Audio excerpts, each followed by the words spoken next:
Meet the team of the Protocol and Liaison Service of the Department for General Assembly and Conference Management at United Nations headquarters.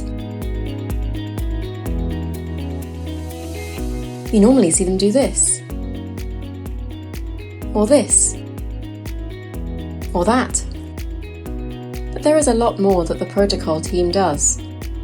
United Nations events in New York and away from headquarters need meticulous preparation. Most of what Protocol is doing happens behind the scenes, or sometimes they are diligently working in plain sight, yet still seem invisible. Their busiest time is in September, during the general debate of the General Assembly. Heads of state and government travel from around the world to address the Assembly. Programs change constantly. Therefore, the work of Protocol requires quick thinking, teamwork, resourcefulness, and creativity.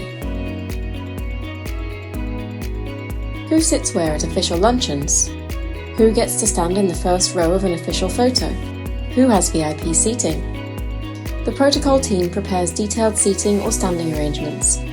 When a head of state or government comes to UN headquarters, Protocol receives them and accompanies them to their meetings with the Secretary General. The team also facilitates the introduction of new ambassadors to the Secretary General. Protocol registers all new members of diplomatic missions and observer offices, as well as delegates coming to the many meetings. They also coordinate the flag lowering, as well as wreath-laying ceremonies when a head of state or government passes. Without them, the show may not be as smooth. The Protocol and Liaison Service, 365 days a year in the service of international diplomacy.